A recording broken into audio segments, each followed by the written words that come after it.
In a video that recently went viral, after it was dug out of the Odds Time capsule, the former late-night host Craig Ferguson brings up Britney Spears. TV viewers have become accustomed over the past few years to talk show hosts digesting difficult news and processing it for a nation to grasp. But in early 2007, when Spears' erratic behavior and self-administered buzz consumed the public, Ferguson did something unexpected. He declared that he wouldn't be making joke about Spears, but his whole monologue is remarkable. He opens by invoking the media and says that lately he's had a similar feeling watching the news to when he used to watch America's Funniest Home Videos. You'd be laughing at the kid falling over, and then you'd go, wait a minute, put down the damn camera and help your kid. What the hell is wrong with you? The audience splintered into laughter, and I think we are holding the camera, Ferguson continues. People are falling apart. People are dying. That Anna Nicole Smith woman, she died.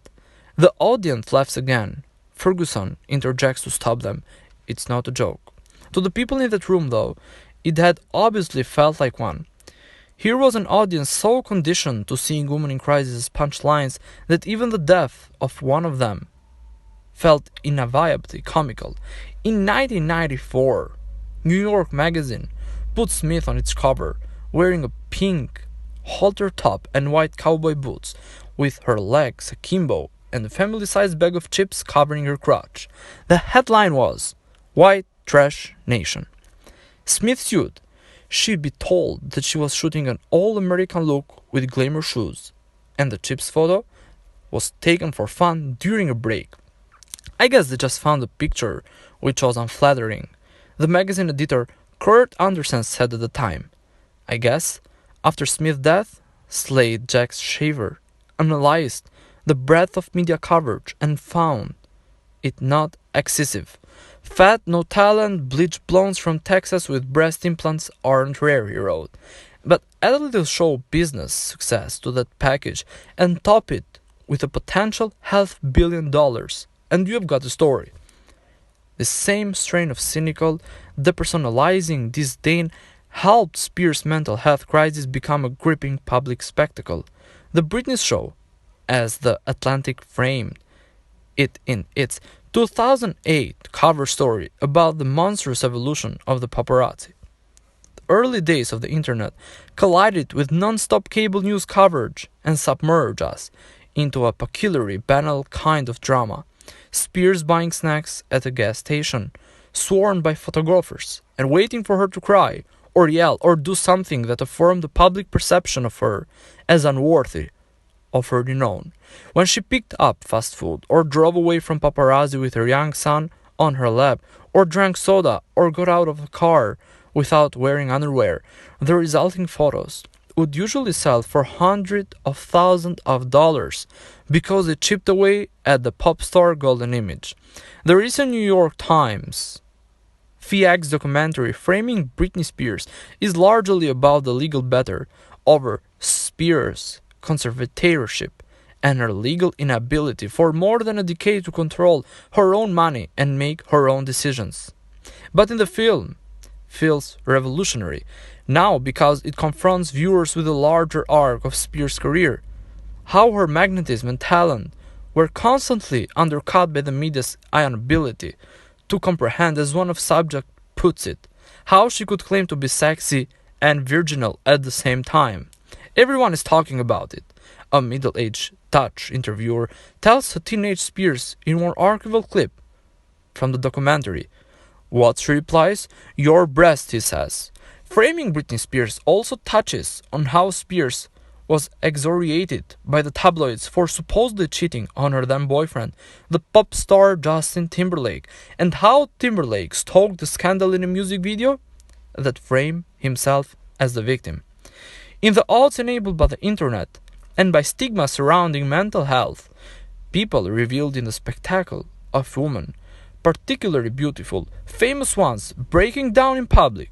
Women who invoked sexuality as part of their image had to be reduced like Smith to trash, diminished not with a scarlet letter, but with the crude penises Paris Hilton drew next to their faces on his blog.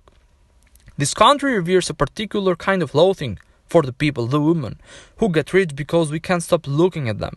Smith was hated because, as Jeffrey Brown wrote, in the Feminist Review in 2005, she was poised to become a financial powerhouse simply because of her cartoonish sexuality. Kim Kardashian is commonly hated now for the same reason. Both women flouted the rules regarding sex, class, capitalism, and now what is allowed to constitute work. Framing Britney Spears illuminates with stark clarity how uniquely cruel Spears' treatment was. One scene pulls up footage from an episode of the game show Family Feud, in which things Britney Spears has lost was a category: her hair, her marriage, and her mind were all winning responses. The documentary chronology, as Ulter Catherine Van Arendonk has pointed out, is revelatory all on its own, simply because it points out how Spears' breakdown came after she had 2 children in the space of 1 year, and before she turned 25.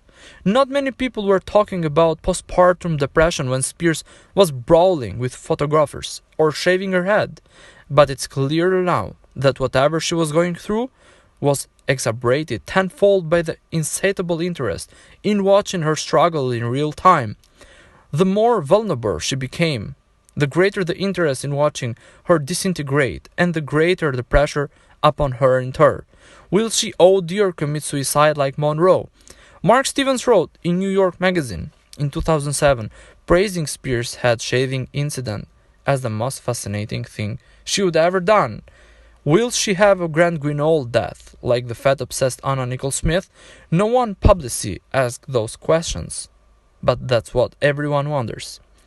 In Discipline and Punish, Michael Foucault considers the specific form of torture that is being turned into a public spectacle, subject to the instrument of permanent, exhaustive, omnipresent surveillance, and scrutinized by the faceless gaze of thousands of eyes posted everywhere.